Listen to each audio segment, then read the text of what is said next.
Dan Da Dan. Episódio 1. É assim que o amor começa, tá ligado? E aí, parça? Acabou de sair quentinho do forno o primeiro episódio de Dan Da Dan. E esse anime é muito louco, além de muito bem recomendado. E é muito cômico. Então se segura aí e se prepara porque os acontecimentos desse primeiro episódio não foram brincadeira não, tá? Tá maluco? Doideira. Se liga. Tudo começou com uma briga de casal de um cara que queria uma grana emprestada de sua namorada caso ela quisesse dar um rolê. Ele também queria que ela liberasse pra ele. É isso mesmo que você tá pensando. Mas ainda assim ela teria que pagar o quarto. E isso deixou a moça fula da vida, ao ponto de ela largar um bicão na cara dele. E por pouco ela não acerta. Mas o covarde defendeu e devolveu uma patada bem no meio da barriga dela, enquanto ele reclamava que além de dura, ela não deixava ele visitar a sua área restrita. A moça então começou a ofender o cara de nomes pesadíssimos de frutos do mar. Polvo, lula, atum. As amigas tiravam sarro da moça que se chamava Ayase. Elas diziam que frutos do mar não serviam para xingamentos, enquanto a garota estava desolada por ter perdido seu primeiro namorado, que, segundo ela, parecia com o Ken Takakura, uma personalidade que a atraía. Ela se arrastava pelos corredores da escola inconsolável quando viu um nerdola sofrendo bullying dos meninos de sua classe. Eles iam tacar um imã na cabeça dele, mas a garota resolveu protegê-lo. Foi quando ela viu que o garoto lia coisas sobre a NASA e coisitas mais sobre o espaço sideral. Resolvida a situação, a Ayase foi embora. Em seguida, o rapaz foi atrás dela alegando que a moça estava curiosa sobre suas leituras. Para ele, essa era a única explicação possível para ela ter se aproximado e o defendido, mas ela não queria saber de amizade com o nerdola não. Então, acreditando que a garota se interessaria por teorias de conspiração, o rapaz começou a mostrar matérias mirabolantes insistentemente, dizendo que o presidente já havia ido para Marte. E ele ainda afirma que a Ayase gostava de ocultismo, mas ela diz que não acreditava em nada disso. Ele começou a insistir tanto no assunto que a garota soltou os cachorros nele. Afinal, ela já estava frustrada devido ao fim do namoro. Por isso ela chama o garoto de otaku nerdola e diz que é por isso que ele não tinha amigos. Ai, o garoto pareceu tão deprimido após isso que a garota se sentiu mal. Então ela se desculpou. E, para puxar assuntos, ela diz que não acreditava em aliens, mas que acreditava em fantasmas. Mas o nerdola bobão debochou disso. Os dois então se estranharam. Para justificar o seu ponto de vista, a Ayase conta que a avó dela era médium, que ela já tinha até visto convulsões causadas por um exorcismo. Mas o garoto rebate dizendo que isso deveria ser alguma doença ou outra coisa, sei lá. A Ayase então usa de ironia e pergunta se ele já tinha dado algum rolê em uma nave especial. Os dois estavam discutindo no corredor quando as amigas dela apareceram e se perguntaram se ela tinha decidido trocar um Ken Takakura por nerdolas agora.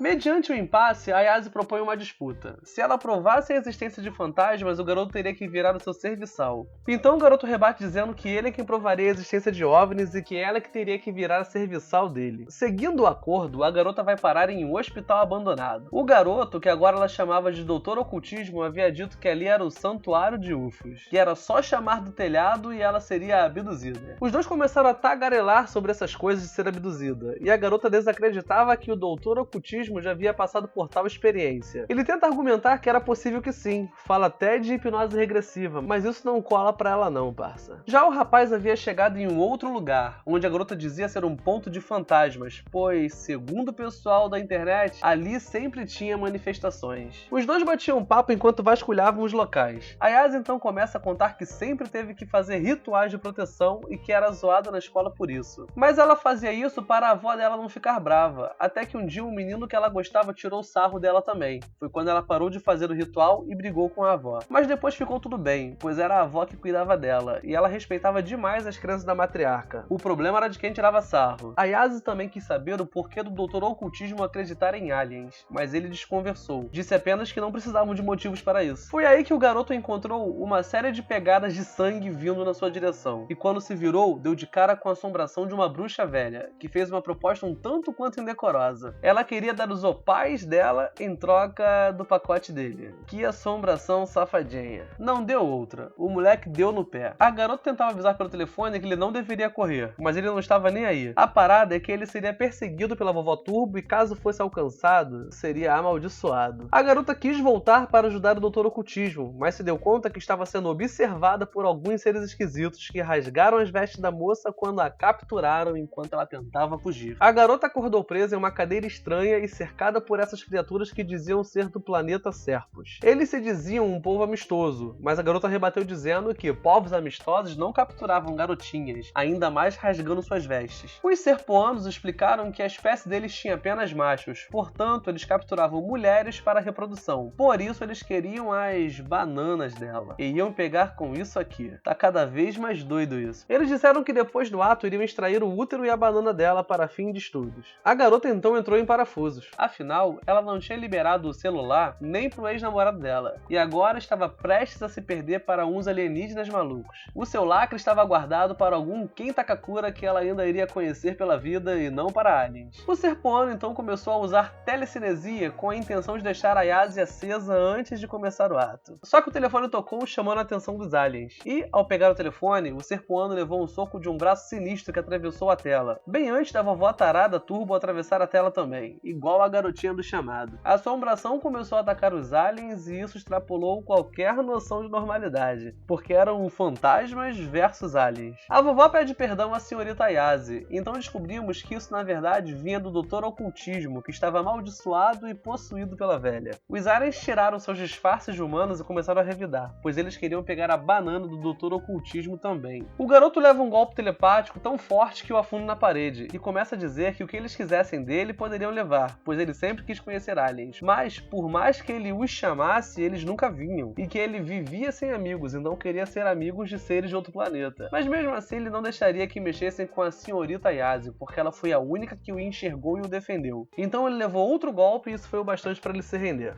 Desse jeito. O serpoano retorna suas atenções para a moça e começa a mexer com o seu psicológico novamente, a fim de aquecer os motores. Aí que ela se lembrou de quando a sua avó a ensinava a usar o Ki, e da época em que brigou com a avó por causa disso, e foi paulatinamente recobrando memórias de seus ensinamentos, de forma que a moça despertou o seu poder interior, espatifando tudo à sua volta e fazendo o serpoano perder o controle da situação. Isso foi o bastante para a garota desenvolver uma força capaz de, com um chute, zunir o alien dali, fazendo com que ele atravessasse a parede. Isso fez com que o disco voador ficasse avariado, perdendo sua capacidade de camuflagem. Tudo parecia estar resolvido, mas o Dr. Ocultismo, ainda possuído pela vovó Turbo e sem controle algum, atacou a Yase, que teve que usar um belo golpe psíquico para exorcizar o garoto. Mas a maldição não sairia simplesmente assim. A vovó Turbo disse que tinha possuído o pacote do garoto, e que enquanto ela tivesse isso, ele ficaria sob o seu controle. Se a Yase quisesse recuperar o garoto do rapaz, teria que ir até o túnel onde a vovó Turbo era mais poderosa. Depois disso, a velha assombração foi embora. O disco voador então caiu do céu.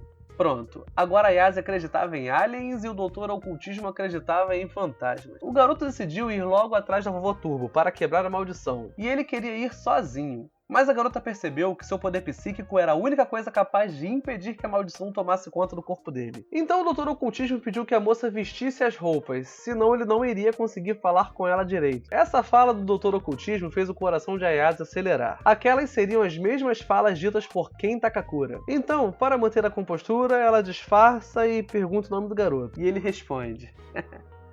Seu nome era Kentakakura, e isso alugou um triplex na cabeça da moça. Se você gostou e quer que eu continue, deixa um like bonito e se inscreve. Diz aí também o que você achou. Um abraço e valeu!